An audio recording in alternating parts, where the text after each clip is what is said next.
In this video, while we have a look around the garden, I thought I'd talk about what I did at the weekend because I didn't, apart from the potato video, I didn't sort of manage to post a video. I was so busy catching up. Then I thought I'd talk about kind of what I'm doing this week, like definitely the next few days, and then what I plan to do after that, but all of it this week. So, it's quite a tight schedule actually this week, and I actually really don't have a lot of time. So this weekend, this is some all layer I'm showing you, and some of it was winter sown and some of it was just regular sown, but it was sown in a small container, so I had to separate all that out. And this was in a previous video, so I didn't do this at the weekend, but I did just want to show you this Gadisha seashells, pink seashells, has already germinated. So it said on the packet 14 to 21 days, and I don't even think it's been a week, and it's germinating really, really well. The Buplurum, I did see a couple of seedlings, but I couldn't find them because I did sort of scatter them over a bigger space rather than in drills. I also just want to take a moment to show you the beautiful colour of this apricot tulip. Isn't it beautiful? And a nice succession again. So I've had the Purissima, then the Queen of the Night and the Black Parrots, and now this lovely, no, the Black Parrots are still coming out actually, but the lovely apricot one there, which is the Menlo. My first clematis is now flowering, so that's really beautiful. I think this is something like clotted cream or Guernsey cream or something. I can't quite remember the name of it, but it's still beautiful. So after the weekend was really balmy, so I did do some planting, but then we had this terrible wind and it knocked all my tulips sideways. But I just look at these tulips, don't they look a bit like orchids when they've blown open, and they're really, dead now, they've gone over, but I thought they looked really cute. And I've got these Bistorta pink pokers and the alliums now coming through. So this has had a really good succession, this border. And I have a video where I planted this whole border up back in October. And I've had continuous flowering actually for a couple of months already. And I've still got a couple of months to come on this border. So I'm really pleased with that. You can see those tulips knocked over there, and you can see the wind still persisting. But on Monday, it was really gusty. I just couldn't get out here really. So over the weekend, I was trying to harden off some of these dahlias and make some space now. I want these dahlias off the heat bed. So the ones that are on the heat bed sort of get moved along the shelf off the heat bed, and then the ones that are on the shelf and not on the heat bed are going to get moved outside. And I already started. Here's a big one here. It's absolutely been fine outside. We're not due any frost.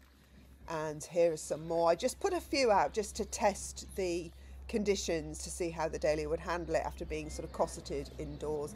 And I also only put out ones that were properly potted up. In other words, their tubers were covered by soil. I do have some more shallowly planted ones that I still wanted to take cuttings off, so I haven't put those out because I think that would be those roots would be too exposed. As you can see, the Aquilegia is about to flower here, so that's nice, a nice succession coming through. Yeah, so I planted up some Carthamus. Now the Carthamus, I was really excited to have these ivory pink, no, not pink, they're creamy Carthamus flower heads coming through. I only sowed these in March and they did really well, but as soon as they went outside, they got attacked by the slugs. I'm hoping now that I planted some up in those pots and some up in the borders, and I'm hoping maybe as they get more robust and develop bigger root systems, they can defend themselves against the slugs, but I don't know.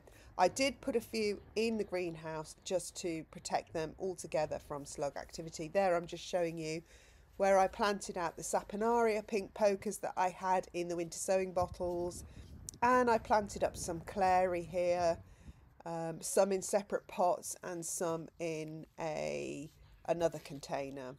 This Persicaria here that I just off there, that one, I'm going to move that indoors, into the greenhouse rather, because the Persicaria I have in the greenhouse are doing really well. So, yeah. So, yeah, so I was planting up all these from the bottom. You can see they're all knocked over by the wind. I was trying to really get through those, get them all planted up, and if they're not to be planted up, to get them into their own plant pots so that they can grow on to the next stage. So that would mainly be the perennials. The annuals, I tend to skip that stage and just throw them straight out. Throw them straight out. I mean, plant them straight out. What am I talking about? Sometimes I might throw them. So these were ones I ran out of time for. The one of those is Oxeye Daisy and the other one is an Achillea. Of course, here I did the potatoes as well. So the plan was basically to get as much done as I could. There's another potato there that I did I showed you in the video. I'll link it below.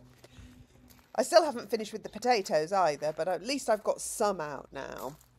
And while I'm here, I'll just show you this beautiful tulip here again in this broken pot. Don't throw out your broken pots. They can still look beautiful. So, okay, so the idea was that I've done all that. I didn't do it all, so therefore I still have to plant up everything that's still in a plant pot, that's crammed into a plant pot, has got to be planted up into separate containers. And that includes anything outside and anything in the greenhouse.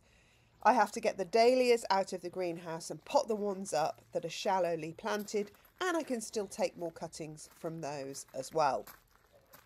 I have to deal with this here, this planting stuff. I'm going to build no, I'm not doing that this week actually. Sorry, I shouldn't have said that. If I do this week, it'll be a miracle. I'm going to do a living roof above the chicken coop instead of the log store on the drive. Although I am going to do that as well. But I thought I'd do the chicken coop first because it's nice, because it's actually in the garden. So we'll see it and get the visual benefit of it.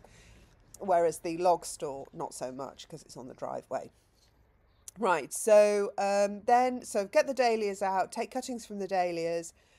And because basically I want to start clearing out the greenhouse, I'm going to start hardening off anything that can be hardened off. Here's some phylacterum. I've got to pot on to the next stage, some scabiosa.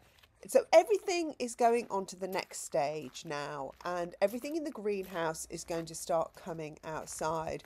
And then I can bring everything in the house on the heat mat and under lights, such as my tomatoes, chilies, aubergines, cucumbers. They're all then going to come out into the greenhouse. And I've told myself I am not allowed to sow any more seeds until I've caught up with all these jobs first. Because seed planting can be a form of procrastination. It's the easy side of gardening, isn't it? Choose a packet of seeds and sow them. Oh, look at that. I've got all these flowers. Except you haven't, because you've got all this other work that you have to do to bring those seeds to flower. And I have that. I have those plants waiting to be treated properly to bring them to flower. I've sown them and now they need moving on to the next stage. And if I don't look after them properly and just start sowing more seeds, I'll just lose them and then I will have wasted my money. So my job this week is to catch up on all that. We really are in a transitional stage in the garden now in April, but I do have to do it quick because I do actually have to sow more seeds, because I'm well aware that after sort of June, I start to get a little bit of a period where I don't have anything interesting flowering, or I don't have enough interesting flowering. So I've got to think about sowing stuff to fill that gap. So that's what I'm doing this week in April. And I really hope I can get as much of these jobs done as possible so that I can, in fact, start addressing that period in the summer where I just don't have enough flowering. Okay, if that makes any sense to you and you found it really helpful or interesting, then obviously don't forget to subscribe, hitting the notification bell and the like button, and add a comment, because I love to hear from you all. And, don't forget to check out my website also, which is www.jillbrotherton.com. And I'll see you in my next video. Thanks for watching. Bye.